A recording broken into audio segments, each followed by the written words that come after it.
Hi there, folks. In this video, we are dealing with a situation where we work at a restaurant and we have customers that come in and we want to seat them at tables.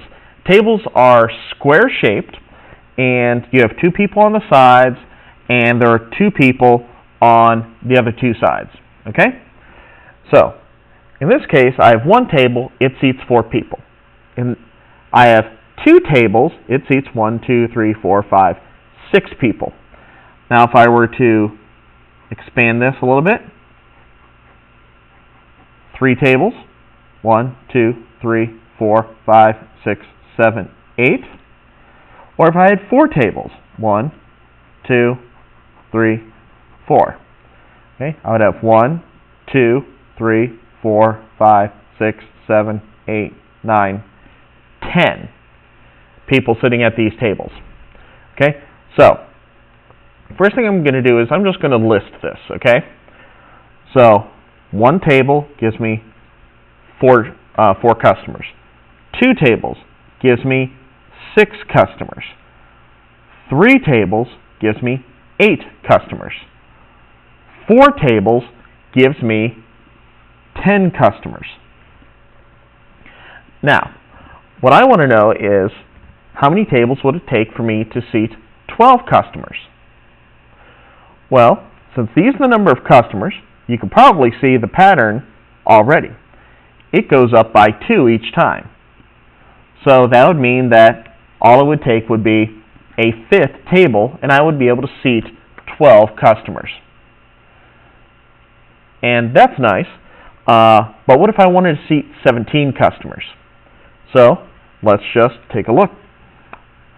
1, 4, 2, 6, 3, 8, 4, 10, 5, 12, 6, 14, 7, 16, 8, 18. Now, since 7 tables will seat 16 customers and 8 tables will seat 18 customers, I can't have 7.5 tables. So, my answer would have to be it's going to require 8 tables. However, what's going to happen if I have, 50 tables? Okay, and I just want to know what this is going to be. So let's pause for now on that one. We'll come back to that in just a moment. Let's look at this pattern and find out how we can go on from there. So if I want to know the next number in this list, okay, we're using the now next model. Okay, what I could do is I could just pick any one to start with. I could just take this as being my now number, and what do I have to do to it to get to my next number? Okay, to go from 8 to 10, I have to add 2. And now next was great for Math 2 and other classes, but it's not Math 2 anymore. This is Math 3. So what we're going to do is we're going to put this into symbols. We're going to make this more formalized. And so what we're going to do is we're going to write what they call a recursive equation. Now, a recursive equation, okay, looks like this. Okay? It says a sub n, that's the next number, equals a sub n minus 1, which is your now number, plus the common difference, which is d. Now, if these numbers are going down, it just means that d is a negative number. No big deal. So, now what we're going to do is we're going to take a look at this, and we're going to start working towards finding that 50th term. One moment. We're going to take a step back here. If I were to write a recursive equation for this, what I would have to say is a sub n equals a sub n minus 1. Every equation in recursive form, that is like these, okay, where you're adding or subtracting, will start like this. Okay? Now, what we're adding each time is 2. But that's not good enough. For recursive form, what we have to do is we have to tell it where we're starting. So a sub 1, the very first number in the list, is 4. Okay, so this is the recursive equation for this sequence. Now, this type of sequence that we're dealing with, because we can add to get the next number or subtract to get the next number, we call it an arithmetic sequence. Okay, and in an arithmetic sequence, okay, that is a sequence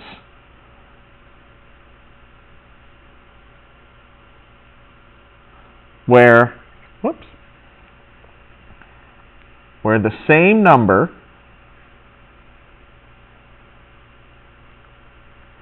is added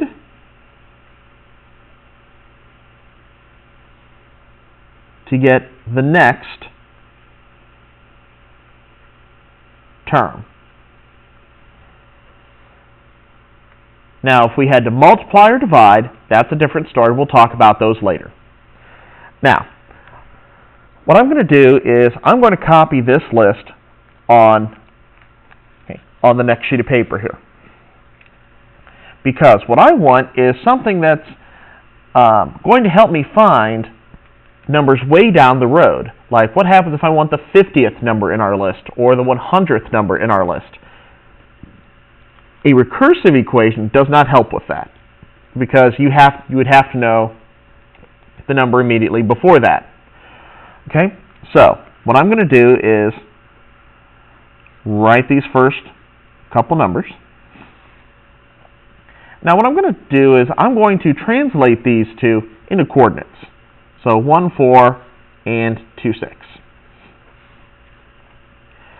Now, go back to Math 2 and Math 1, and we're going to write the equation for a line containing these. Now, what I'm going to use is point-slope form, which looks like this.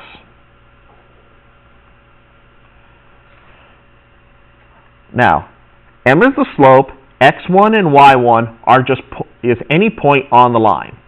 So first, let's find the slope. So y2 minus y1 over x2 minus x1. And that gives us 2 over 1, or just 2. Okay? Now, we already knew that was our common difference from before, so that should not be shocking. Now, to write my equation, I'm going to use these points here. And we're just going to insert them into this equation. So, I'm going to have y minus 4 equals 2 x minus 1.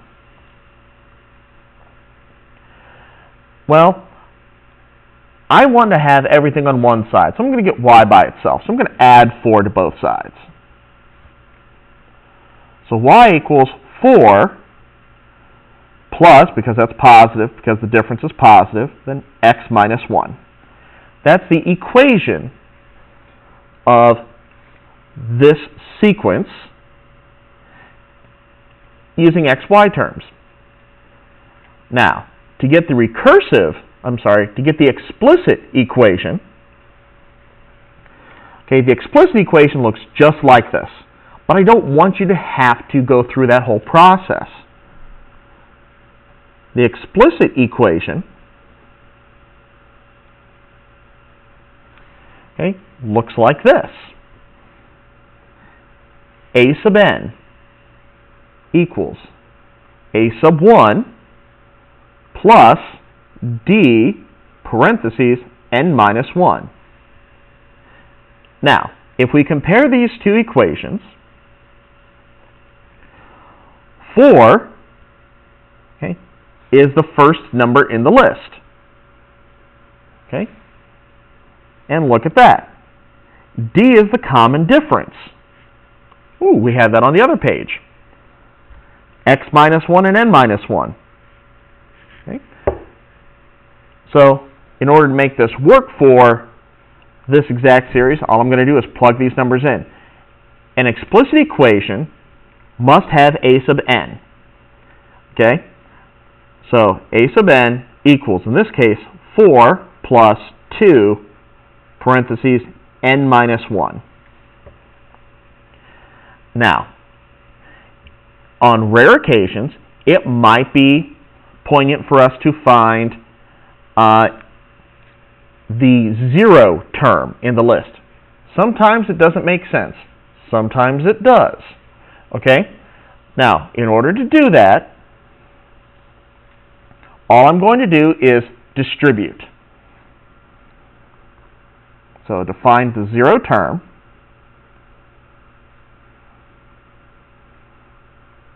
okay, all I'm going to do is distribute. So 4 plus 2n minus 2. Then I'm just going to clean this up. A sub n equals 2n plus 2.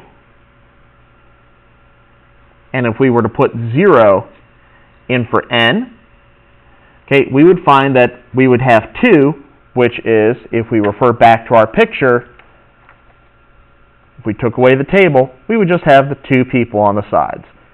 That doesn't make sense in a restaurant situation. There will be occasions where this might make sense, though. All right, now, let's head back to our present question. How many tables, how many people would I be able to sit at 50 tables? Okay, so when I do that, I'm going to use my explicit equation. And what I'm going to do is I'm going to put 50 in for n. So if I have 50 tables, so a sub 1 is 4. Or in this case, I want to find a sub 50, because that's the 50th term in the list.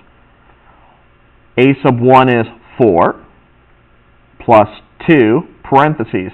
In this case, n is 50 minus 1. So 4 plus 2 times 49. 2 times 49 is 98. So if I had 50 tables, I would be able to seat 102 customers.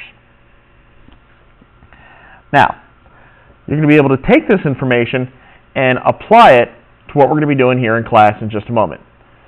So, what you need to do is, if there is an online survey, you need to go ahead and take that. And I will see you folks later. Have a good day.